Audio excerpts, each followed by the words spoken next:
Hello friends, Sheetal life चॅनलमध्ये तुमचं सगळ्यांचं मनापासून मी स्वागत करते। तर आज आपण आपल्या लहान मुलांसाठी बनवणार आहोत।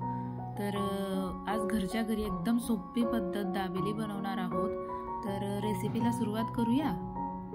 तर मी कच्ची दाबेलीचा मसाला आणलेला आहे आणि आपण आता कच्ची दाबेली बघणार आहोत रेसिपीमध्ये। तर बटाटे मी असे बॉईल करून घेतलेले होते आणि कढईमध्ये तेल टाकून त्याच्यात आपण कच्ची दाबेलीचा मसाला टाकलेला आहे आणि आपले बॉईल अंडे त्याच्यात मिक्स करायचे आहे। थोडंसं चवीनुसार मीठ टाकायचं आहे। तर घरच्या घरी अगदी सोपी पद्धत असते। आणि नंतर आपण इथं ग्रीन चटणी बनवायचं मिक्सरमध्ये केलेलं आहे। तर मिक्सरमध्ये मी हिरव्या मिरच्या, कोथिंबीर, आलं लसूणची पेस्ट आणि त्याच्यात आपण थोड्याशा डाळ्या पण टाकणार आहोत आणि चांगलं मिक्सरमध्ये बारीक करणार आहोत। तर आता आपल्या मिक्सरमध्ये ग्रीन चटणी होते। अशा पद्धतीने घरीच ग्रीन कलरची चटणी नक्की बनवून बघा, खूप छान बनते आणि जास्त तिखटही नसते। आपले लहान मुलं सहज खाऊ शकतात। तर आपल्या लहान मुलांसाठी नक्की बनवून बघा। तर आपली आता ग्रीन चटणी तयार झालेली आहे, तुम्ही बघू शकताय। चवीनुसार मीठ टाकायचं आहे। तर अशी ग्रीन चटणी एकदम हिरवीगार मस्त छान अशी झालेली आहे। तर त्याच्यात आपण 1 चमचा तेल टाकून घेणार आहोत, कारण आपला ग्रीन कलर तसाच राहतो त्या तेलाने। तर हे नक्की करून बघा। नंतर आपण चिंचेची चटणी करणार आहोत। तर त्याच्यासाठी आपण चिंच भिजवून घेतलेली होती, आता ती मिक्सरमध्ये टाकणार आहोत आणि त्याच्यात थोडासा गूळ टाकायचा आहे। तर खूप छान होते, अशी नक्की बनवून बघा तुम्ही। आणि आपल्याला चहाच्या गाळणीने ते गाळून घ्यायचं आहे मस्त। तर ब्लॉकमध्ये तुम्ही बघू शकता की मी आता गाळून घेते मस्त आणि त्याचं खाली असं चिंचेचं पाणी निघतंय। तर त्या चिंचेच्या पाण्यामध्ये आपल्याला परत आपली चटणी पावडर असते ती टाकायची आहे।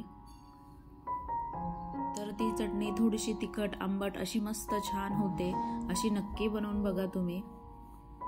ब्लॉकमध्ये तुम्ही बघू शकता की मी आता चिंचेच्या पाण्यामध्ये थोडीशी चटणी टाकलेली आहे आणि थोडासा चाट मसाला पण टाकायचा आहे आणि चांगलं मिक्स करून घ्यायचं आहे। तर आपली इमली चटणी तयार झालेली आहे। इमली चटणी म्हणतात, चिंचेचं पाणी म्हणतात। तर पुढे आपण जे बटाट्याचं तयार करून घेतलं होतं तर ते आपण एका बाउलमध्ये भरून घेतलेलं आहे आणि त्याच्यावर मस्त कोथिंबीर टाकली आहे, शेंगदाणे टाकलेले आहे, डाळिंब टाकलेलं आहे, असं मस्त छान करून घेतलेलं आहे, म्हणजे आपल्याला भरायला लवकर इझी होईल। तर आता आपलं ग्रीन चटणी, इमली चटणी आणि बटाट्याचं मसाला तयार झालेला आहे दाबेलीचा। तर आता आपण तो पावला लावून घेतलेला आहे ते चिंचेचं पाणी, नंतर ग्रीन चटणी लावायची आहे आणि आपला बॉईल केलेला बटाटा होता तो सगळा मसाला आपण त्याला पावमध्ये टाकून घेणार आहोत। नंतर आपण त्याच्यावरती शेंगदाणे टाकायचे आहे, कांदा टाकायचा आहे आणि मस्त बटरमध्ये असे शेकून घ्यायचे आहे चांगले पॅनवर।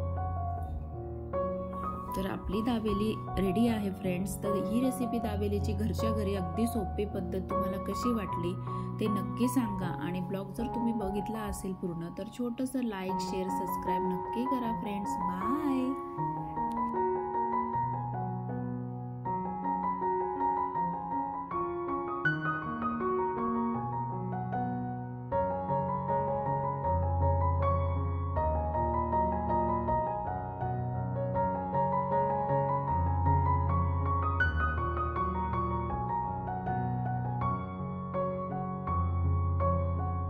अशाच प्रकारे आपण सगळ्या दाबेल्या करून घेणार आहोत। बटर सगळ्यांना लावून घेणार आहोत आणि मी आता सगळ्या दाबेल्या करून घेते।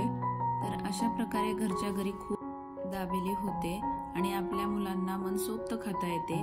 तर माझी दाबेली तुम्हाला कशी वाटली नक्की कमेंटमध्ये मला सांगा। Bye friends.